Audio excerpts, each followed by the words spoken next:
E se eu lhe dissesse que existem lugares na Terra onde o tempo simplesmente se rompe? Onde pessoas desaparecem em nuvens estranhas e nunca mais voltam? Onde aviões aterram com tripulações esqueléticas? Onde buracos sem fundo engolam objetos que nunca tocam o chão?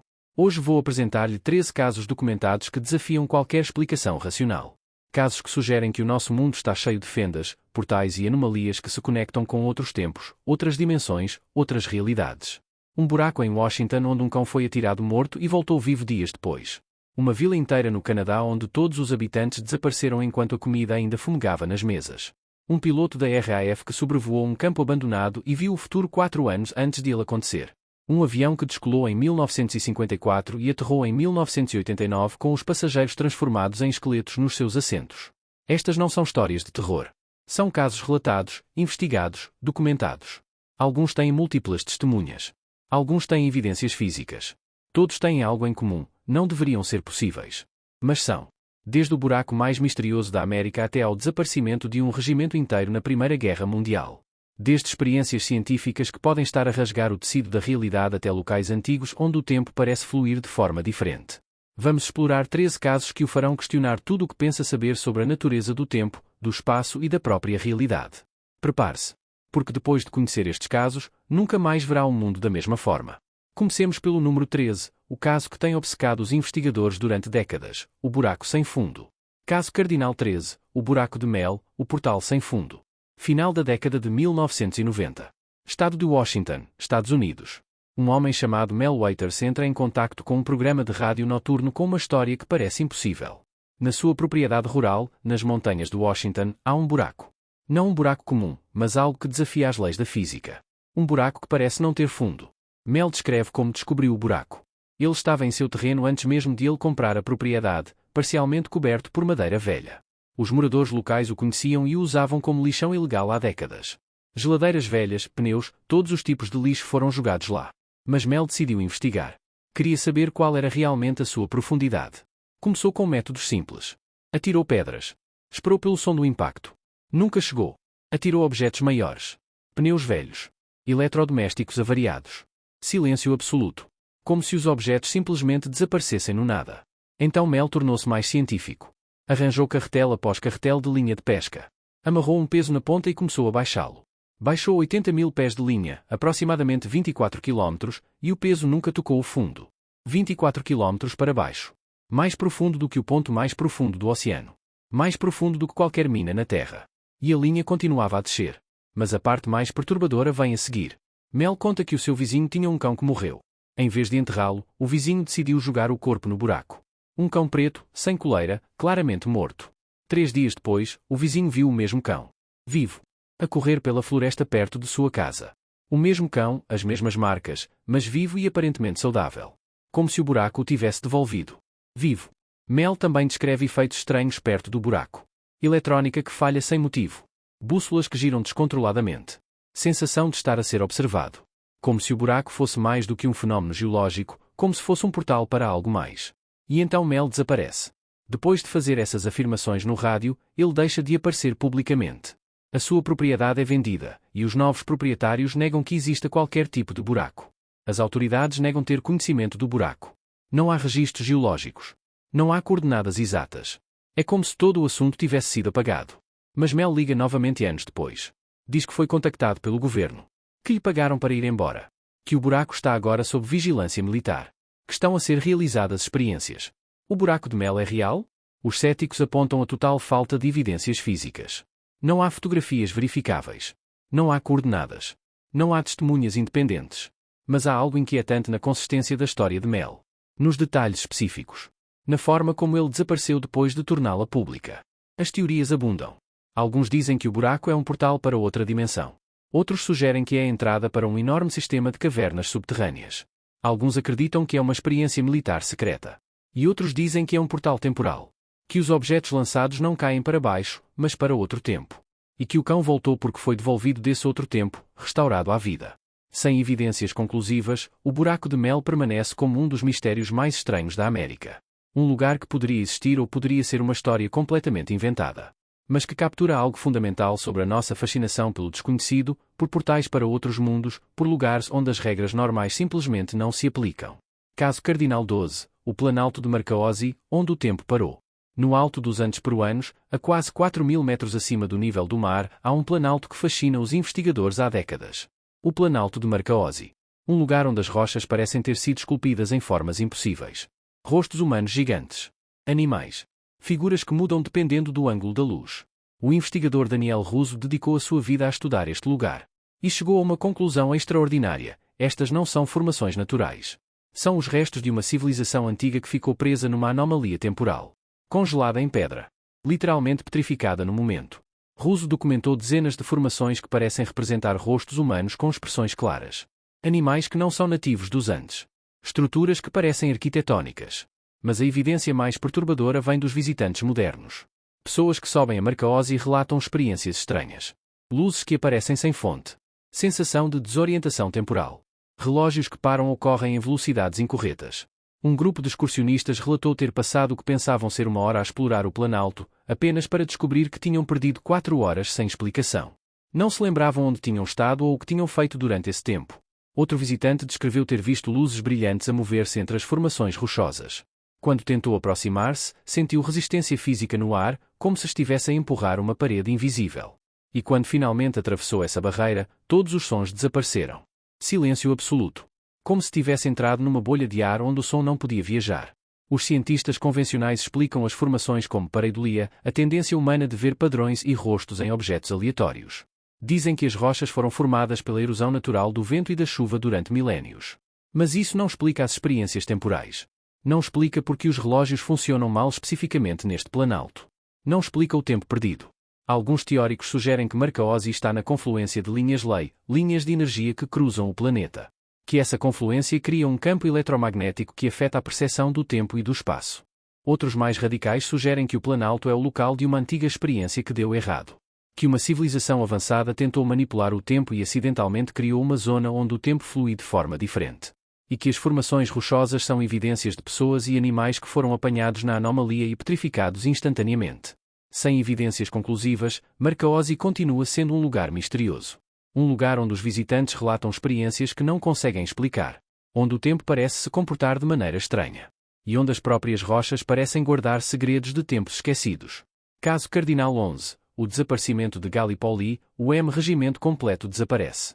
Primeira Guerra Mundial. Península de Gallipoli, Turquia. Uma das campanhas mais sangrentas da guerra está em pleno andamento. O regimento de Norfolk, parte das forças britânicas, está a marchar para a posição de batalha.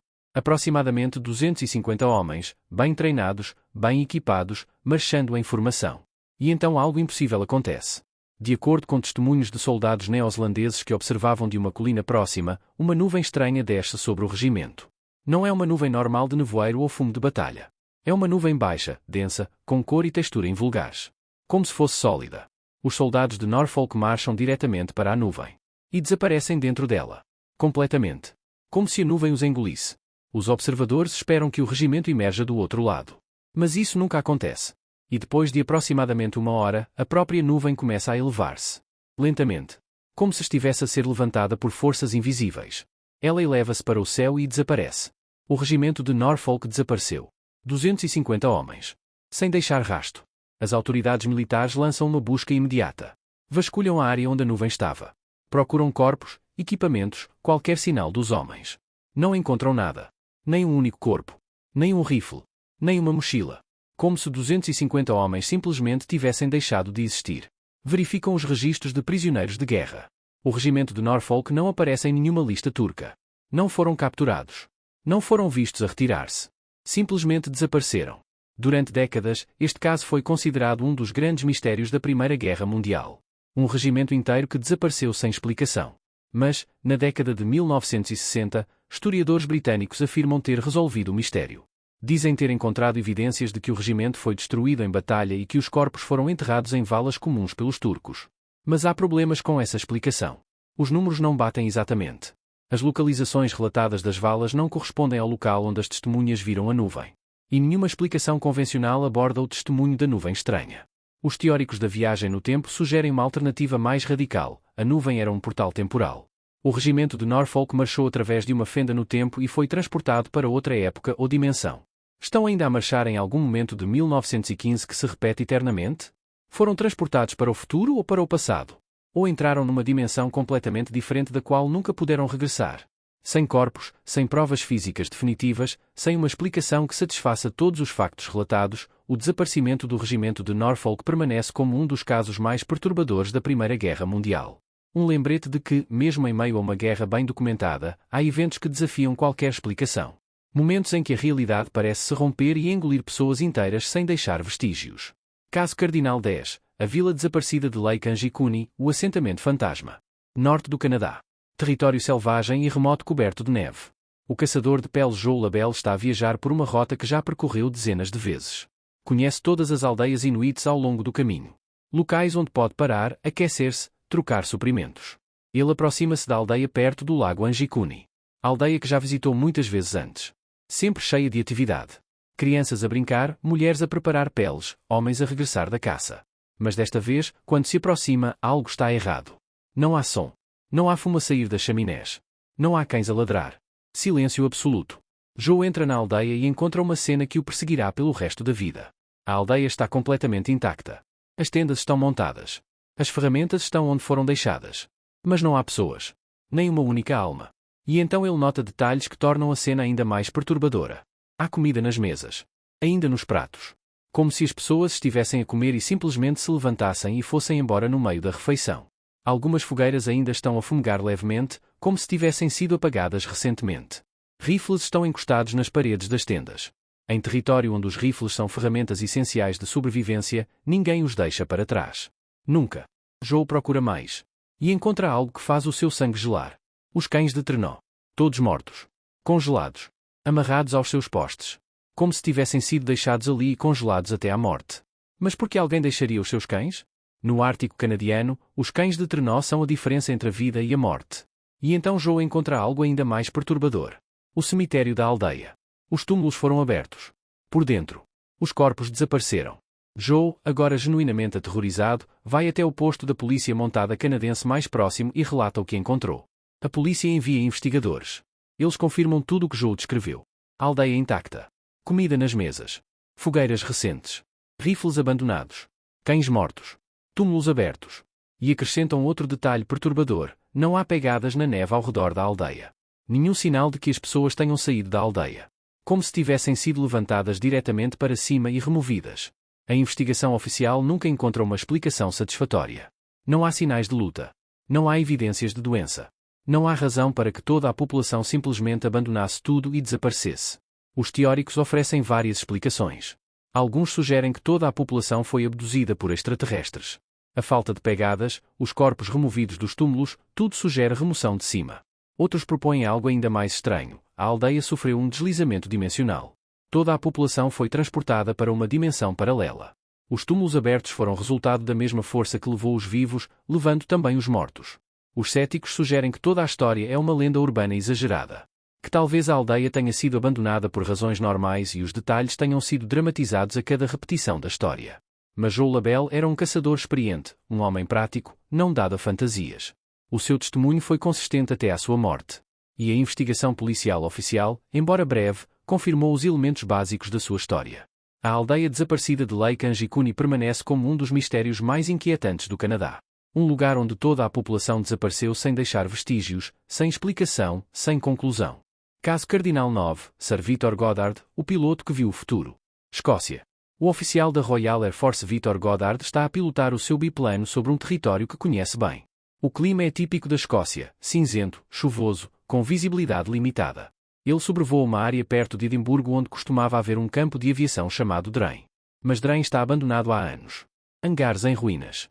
Pista coberta de vegetação. Ninguém o USA desde o fim da Primeira Guerra Mundial. Goddard decide voar baixo sobre Drain para dar uma olhada. Ele começa a descer. E então algo estranho acontece. O clima muda. Instantaneamente. De cinzento e chuvoso para brilhante e ensolarado. Como se ele tivesse voado através de uma cortina invisível para um dia completamente diferente. E o campo de aviação abaixo dele mudou. Já não está abandonado.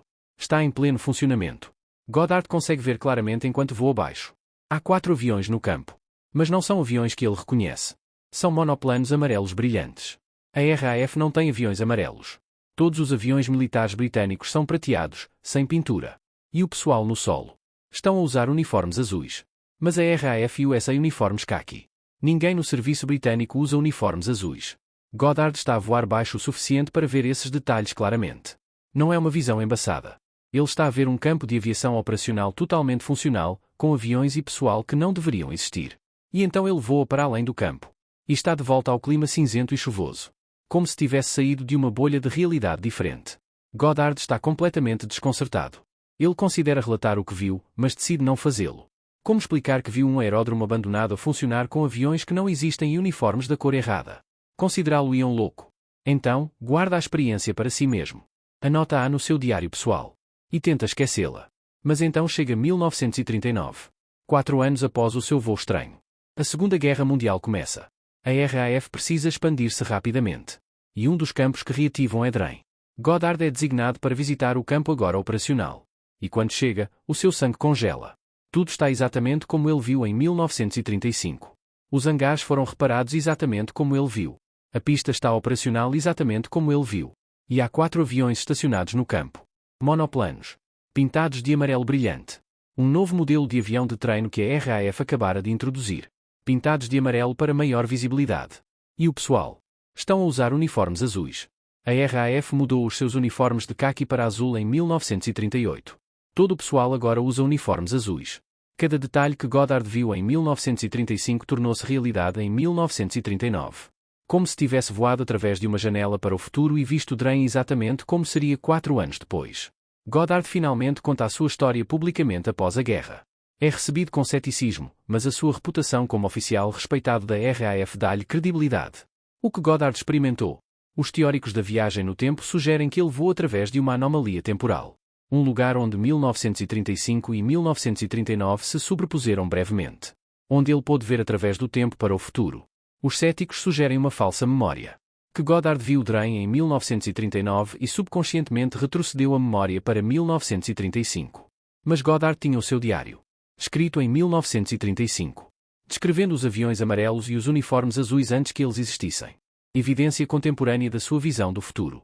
O caso de Victor Goddard permanece como um dos exemplos mais documentados de precognição ou visão temporal. Um piloto experiente, oficial respeitado, que viu o futuro e viveu o suficiente para vê-lo se tornar realidade. Caso Cardinal 8, voo 513 da Santiago Airlines, o avião fantasma. Esta é uma das lendas urbanas mais perturbadoras da viagem temporal. E embora provavelmente não seja real, o seu impacto cultural é inegável. Segundo a história, em 1954, um avião da Santiago Airlines decolou de Aachen, na Alemanha, com destino a Santiago do Chile, com escala prevista em Havana, Cuba. Era um voo de passageiros de rotina com tripulação experiente. O avião nunca chegou a Havana. Simplesmente desapareceu. Sem sinal de socorro. Sem destroços encontrados. Sem explicação. Durante 35 anos, o voo 513 foi considerado um dos muitos aviões que desapareceram na década de 1950, uma época em que a aviação era menos segura e o rastreamento era primitivo. E então, segundo a lenda, em outubro de 1989, controladores de tráfego aéreo em Porto Alegre, Brasil, detectam um sinal estranho no radar. Um avião que não deveria estar ali, voando em rota errática, sem responder às comunicações. O avião aterra. Equipas de emergência aproximam-se cautelosamente. E descobrem um pesadelo. É um avião da Santiago Airlines. Modelo dos anos 1950. A identificação da cauda coincide com o voo 513 que desapareceu 35 anos antes. Entram no avião. E encontram os passageiros. Ainda nos seus lugares. Ainda com os cintos de segurança apertados. Mas todos são esqueletos. Perfeitamente preservados. Como se tivessem morrido décadas atrás e tivessem sido mumificados nos seus lugares. O piloto está na cabina, com as mãos ainda nos comandos, esqueleto com uniforme de piloto dos anos 50. Não há sinais de trauma. Não há sinais de descompressão. Os esqueletos simplesmente estão lá. Como se todos tivessem morrido simultaneamente e o avião tivesse continuado a voar durante 35 anos em piloto automático. A história explode nos meios de comunicação. Fotos borradas circulam. Testemunhos de trabalhadores do aeroporto. Investigadores exigindo acesso. E então, nada.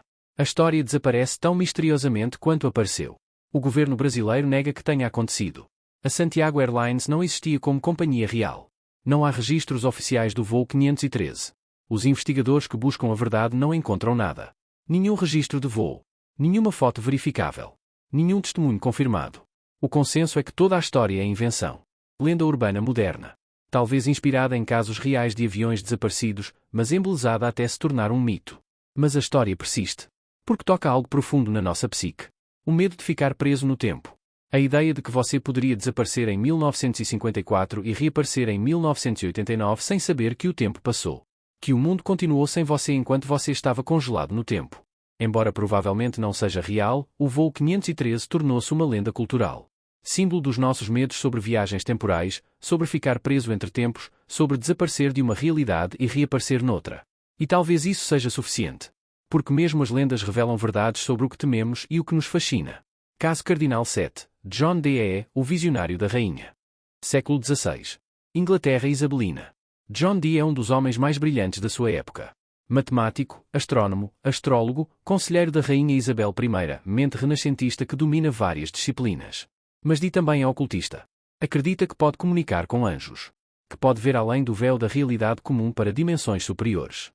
E os seus manuscritos, preservados até hoje, contêm coisas inquietantes. Dee descreve visões do que chamou de mundos múltiplos.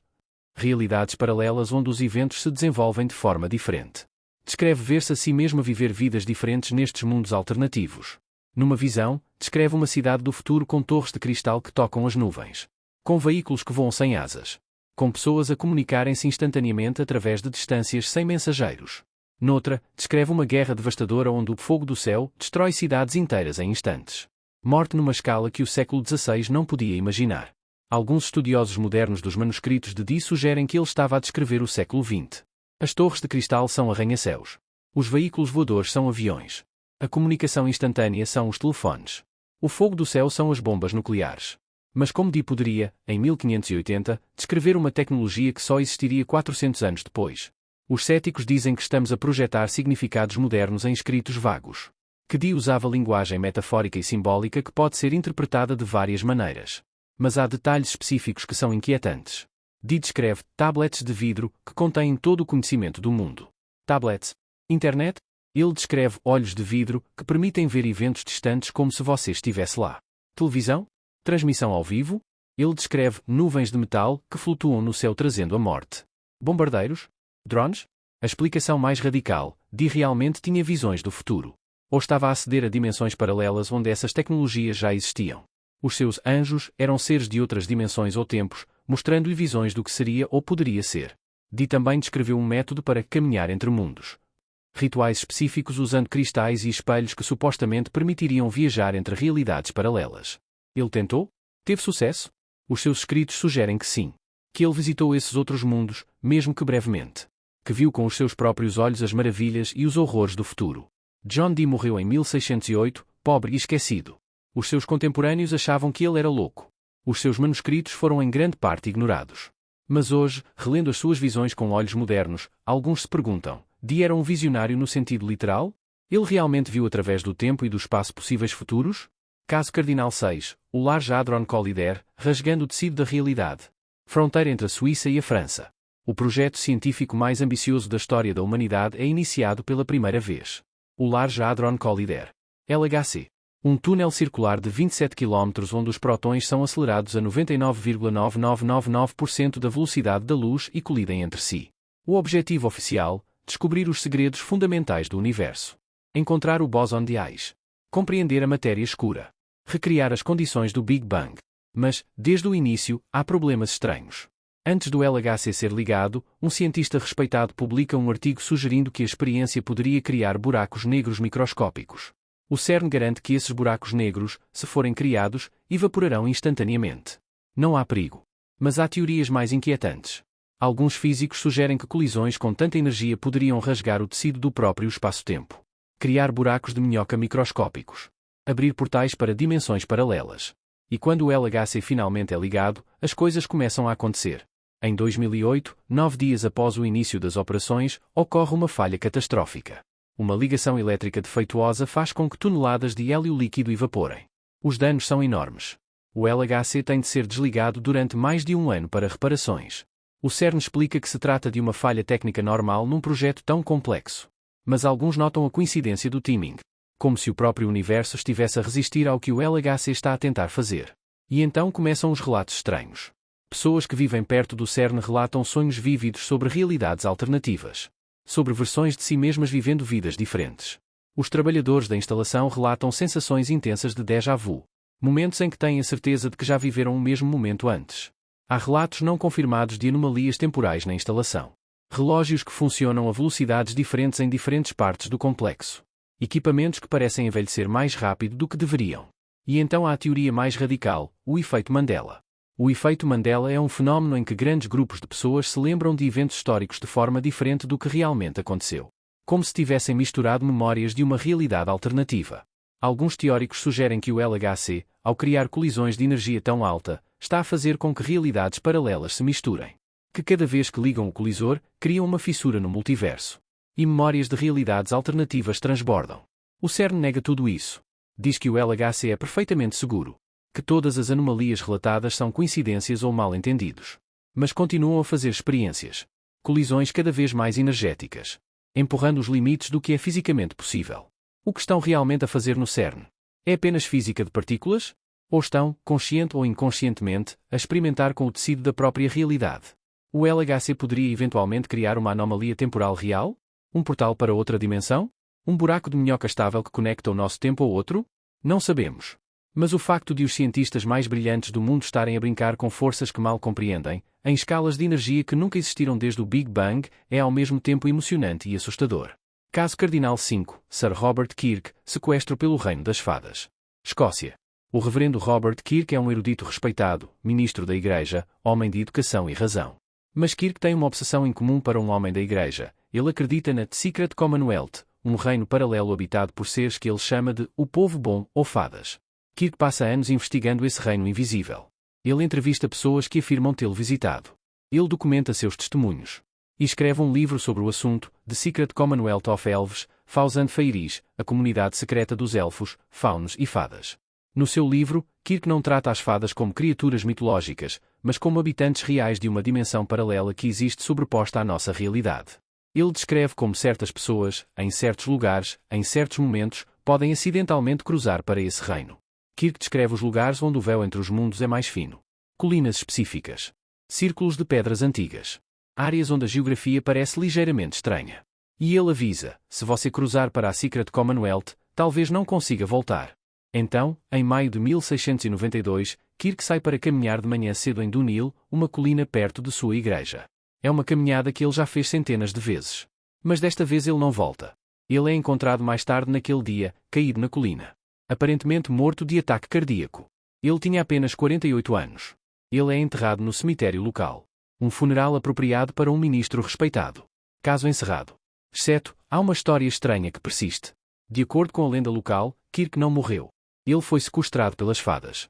Levado para a comunidade secreta porque sabia demais, porque havia penetrado nos seus segredos. A história diz que Kirk apareceu ao familiar após a sua morte e deu instruções específicas. No batismo do seu filho ainda por nascer, ele apareceria.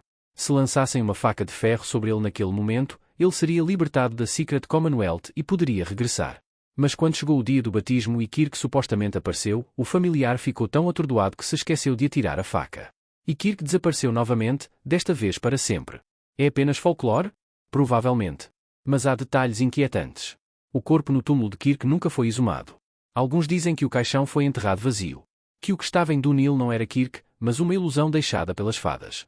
E fenômenos estranhos têm sido relatados em Dunhill há séculos. Pessoas que se sentem desorientadas lá. Que perdem a noção do tempo. Que veem figuras na névoa que desaparecem quando se aproximam. Será que Dunhill é um dos lugares que Kirk descreveu onde o véu é fino? Será que ele mesmo atravessou acidentalmente enquanto caminhava naquela manhã de maio? A interpretação moderna. Kirk estava a descrever dimensões paralelas na linguagem do século XVII. As fadas eram seres de outra dimensão. A The Secret Commonwealth era uma realidade alternativa. E Kirk, na sua investigação, aprendeu a atravessar entre dimensões. A sua morte foi, na verdade, um deslocamento dimensional. Ele ficou preso entre realidades e nunca conseguiu regressar completamente à nossa. É especulação, claro. Mas a dedicação de Kirk em documentar este reino invisível, a sua morte misteriosa no local que ele próprio identificou como limiar e as lendas persistentes, tudo isso cria a imagem de um homem que se aproximou demais de verdades perigosas e pagou o preço. Caso Cardinal 4, o tempo perdido no Maine, 4 homens e as horas desaparecidas. Florestas remotas do Maine, Estados Unidos. 4 amigos estão numa viagem de acampamento. Conhecem bem a área. São excursionistas experientes. É a última noite da viagem. Estão sentados à volta da fogueira, a conversar, a relaxar. São aproximadamente 21 horas. E então um deles nota uma luz estranha no céu. Não é uma estrela. Não é um avião. É uma luz brilhante, pulsante, movendo-se de uma forma que desafia qualquer explicação convencional. Os 4 homens levantam-se, observando a luz. Ela aproxima-se. Torna-se mais brilhante. Mais grande. E então, vazio. Nenhum deles se lembra do que aconteceu a seguir. A seguir, estão de pé no mesmo lugar. À volta da fogueira. Mas a fogueira apagou-se. E o céu está a começar a clarear. É quase amanhecer. Eles olham para os seus relógios. São 5 da manhã. Aproximadamente 8 horas se passaram. Mas eles não têm memória dessas horas. Os 4 estão profundamente perturbados. Eles arrumam o seu equipamento em silêncio e dirigem para casa. Durante dias, eles mal falam sobre o incidente. É muito estranho, muito assustador. Mas os pesadelos começam. Todos os 4 começam a ter sonhos vívidos. Fragmentos de memórias que não conseguem situar. Luzes brilhantes. Quarto branco. Seres que não são completamente humanos observando-os. Eventualmente, eles procuram ajuda. Encontram um terapeuta especializado em hipnose regressiva. Sob hipnose, os 4 recuperam memórias semelhantes. Eles descrevem terem sido levados pela luz. Erguidos do chão. Levados para algum lugar que não conseguem descrever completamente. Descrevem seres com olhos grandes que os examinam. Procedimentos que parecem médicos, mas com tecnologia desconhecida. E todos descrevem uma sensação de tempo a comportar-se de maneira estranha. Como se 8 horas tivessem passado no que pareciam minutos. Ou como se tivessem estado lá muito mais tempo do que 8 horas comprimidas de alguma forma. A interpretação convencional, abdução alienígena clássica. Os 4 foram levados por seres extraterrestres, examinados e devolvidos com memórias bloqueadas. Mas há uma interpretação alternativa: os 4 experimentaram deslocamento temporal. A nave que viram não era de outro planeta, mas de outro tempo. Foram levados para o futuro ou para o passado, examinados por humanos do futuro que estudavam os seus antepassados e devolvidos. O tempo perdido é uma característica comum em relatos de abdução. Mas e se não for perda de memória, mas perda literal de tempo? E se essas pessoas forem removidas de sua linha temporal e depois reinseridas, com o tempo entre elas literalmente ausente de sua experiência? Os 4 homens nunca buscaram publicidade. Não escreveram livros. Não deram entrevistas pagas. Simplesmente viveram o resto das suas vidas tentando entender o que lhes aconteceu naquela noite nas florestas do Maine. E nunca mais acamparam juntos. Caso Cardinal 3, o hipster viajante do tempo, a fotografia impossível. Canadá. A reabertura da ponte South Fork em Gold Bridge, Colômbia Britânica. É um evento comunitário. Todos na pequena cidade se reúnem para a cerimónia. Um fotógrafo local está a documentar o evento. Tira várias fotografias da multidão. Pessoas com as suas melhores roupas de domingo. Homens com fatos e chapéus. Mulheres com vestidos até ao joelho. As fotografias são arquivadas. Esquecidas durante décadas. Mas em 2010, quando as fotos são digitalizadas e publicadas online, alguém nota algo estranho. Numa das fotos, na multidão, há um homem que não se encaixa. Completamente fora do lugar. Ele está usando óculos de sol modernos com design envolvente. Ele está usando uma camiseta com estampa gráfica, não uma camisa com colarinho como todos os outros. Ele está usando um suéter com zíper, não um casaco convencional. Ele parece completamente moderno. Como se tivesse saído de 2010 e estivesse parado na multidão de 1941. A foto se torna viral. O hipster viajante do tempo. Milhares especulam, é uma evidência real de viagem no tempo? Alguém do futuro visitando o passado e sendo capturado acidentalmente em fotografia? Os céticos começam a trabalhar imediatamente. E investigam cada elemento de sua vestimenta. Os óculos de sol existiam em 1941. Estavam disponíveis para o público em geral desde os anos 1920. E havia modelos envolventes para pescadores e trabalhadores da neve. A camiseta estampada, camisetas com logotipos e estampas existiam, embora fossem menos comuns. Equipes desportivas, empresas, todos produziam camisetas promocionais. A camisola com fecho, os fechos foram inventados em 1913 e eram amplamente utilizados em 1941. Camisolas com fecho eram pouco comuns, mas existiam. A câmara que ele parece estar a segurar poderia ser uma câmara portátil da época, muitas das quais tinham um formato compacto. Conclusão dos céticos: tudo em suas roupas, embora incomum para 1941, era tecnicamente possível. Não há nada verdadeiramente anacrónico. Apenas alguém com um gosto incomum para a época. Mas os crentes contra-atacam. Quão provável é que alguém em 1941 estivesse usando exatamente a combinação de elementos que se tornaria estilo comum 70 anos depois? Não é uma coincidência demasiado grande? E a sua linguagem corporal? A sua expressão? A maneira como está de pé? Tudo parece moderno de uma forma que é difícil de quantificar, mas fácil de sentir. O debate continua. Mas o consenso geral é que provavelmente é apenas uma pessoa à frente do seu tempo em termos de moda. Não um viajante temporal literal. Mas a foto permanece como uma imagem icónica. Símbolo da nossa fascinação pela viagem no tempo. Do nosso desejo de encontrar evidências disso em lugares inesperados. E talvez essa seja a lição: queremos acreditar. Queremos pensar que a viagem no tempo é possível. Que poderíamos encontrar evidências em fotografias antigas. Que portais para o passado e o futuro existem. Porque, se existem, então o tempo não é uma prisão. O passado não está perdido. O futuro não é inacessível. E isso é uma esperança poderosa. Caso Cardinal 2, o incidente de Versalhes, duas professoras e o Palácio Fantasma. 10 de agosto de 1901. Duas professoras inglesas, Charlotte Moberly e Eleanor Jourdain, estão a visitar o Palácio de Versalhes, em França. Ambas são mulheres educadas, respeitáveis, diretoras de escola. Não são propensas a fantasias ou exageros. Decidem visitar o Petit Trianon, a residência privada de Maria Antonieta. Estão a caminhar pelos jardins quando começam a sentir-se estranhas. O ar parece pesado. Opressivo. Como se a própria atmosfera tivesse mudado. E então começam a ver pessoas. Mas as pessoas estão vestidas de maneira estranha. Com roupas do século XVIII. Com perucas empoadas. Com vestidos e trajes que são claramente de outra época. No início, pensam que são recriadores históricos. Mas há algo estranho. Essas pessoas não estão a representar. Estão a viver. Movendo-se naturalmente. Falando entre si em francês com sotaque e dialeto que soam antigos. Moberly e Jourdain continuam a caminhar, cada vez mais desorientadas. Encontram um homem vestido como um guarda do século XVIII. Ele dá-lhes indicações em francês arcaico. E então veem uma mulher. Sentada na relva. A desenhar.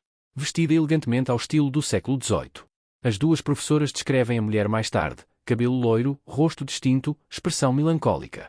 Elas acreditam ter visto Maria Antonieta. Após alguns minutos, a sensação estranha se dissipa.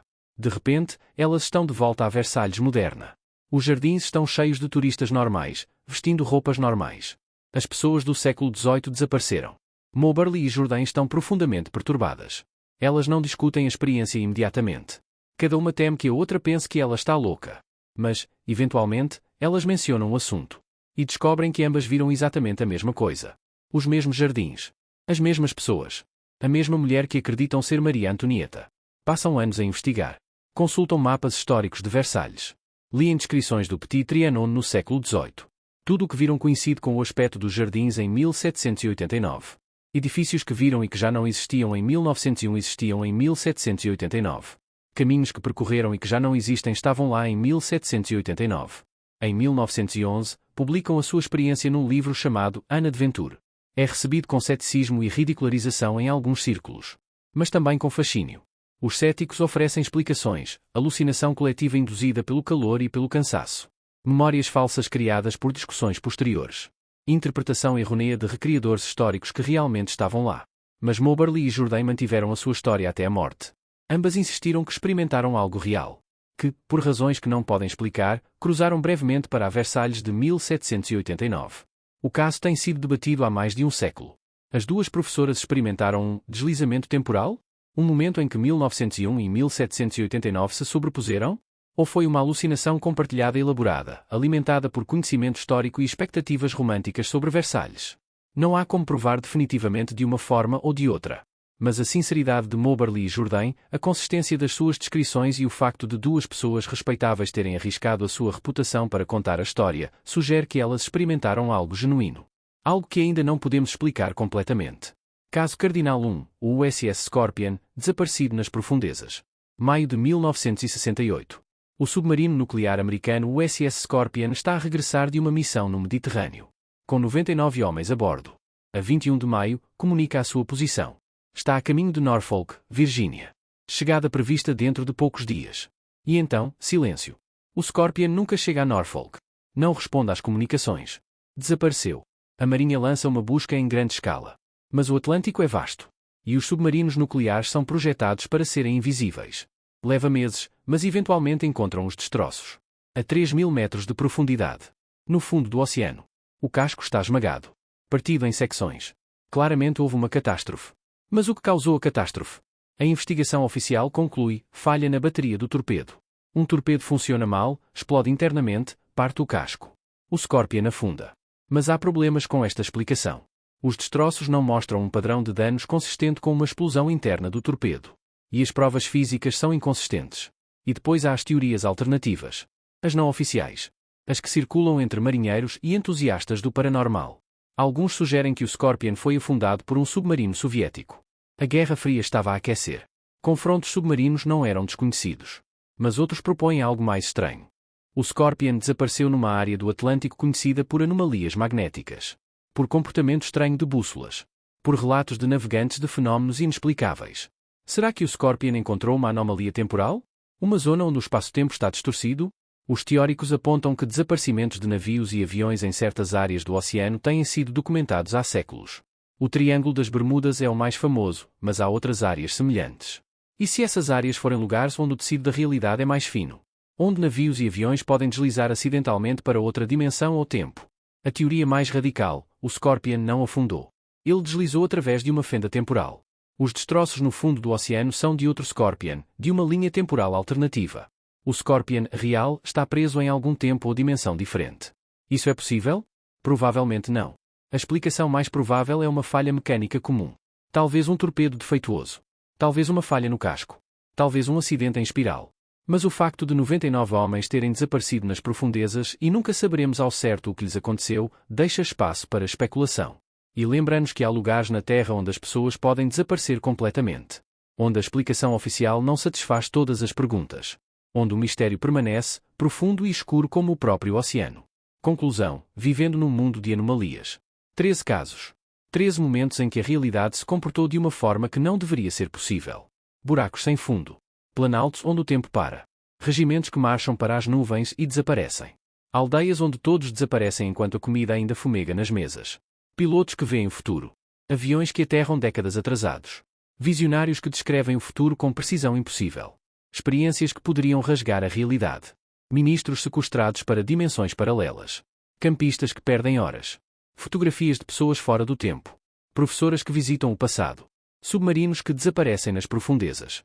O que todos estes casos têm em comum? Primeiro, desafiam uma explicação fácil.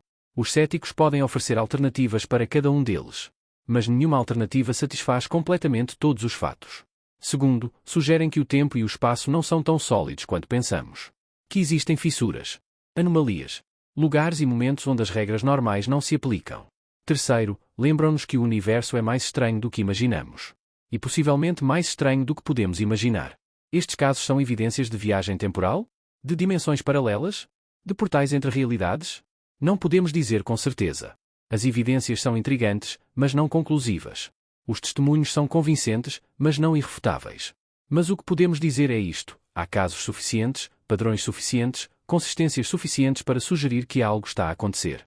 Algo que não se encaixa perfeitamente na nossa compreensão atual da física e da realidade. Talvez o tempo seja mais fluido do que pensamos. Talvez haja momentos em que o passado, o presente e o futuro se tocam. Talvez haja lugares onde o véu entre as dimensões é fino. Ou talvez esses casos nos digam mais sobre nós mesmos do que sobre o universo. Sobre o nosso desejo de mistério. Sobre a nossa necessidade de acreditar que há mais além do que podemos ver e tocar. Mas seja qual for a verdade, estes 13 casos lembram-nos: o mundo é mais estranho do que parece. E talvez, apenas talvez, as fronteiras entre tempos e dimensões sejam mais porosas do que a ciência oficial admite. Mantenha os olhos abertos. Preste atenção às anomalias. Porque nunca se sabe quando poderá tropeçar numa fenda na realidade. Num portal para outro tempo. Num limiar para uma dimensão paralela. E se alguma vez se deparar com uma névoa que surge do nada, com uma luz brilhante que não consegue explicar, com um lugar onde o tempo parece comportar-se de forma estranha. Lembre-se destes 13 casos. E pergunte-se: estou prestes a tornar-me o caso número 14?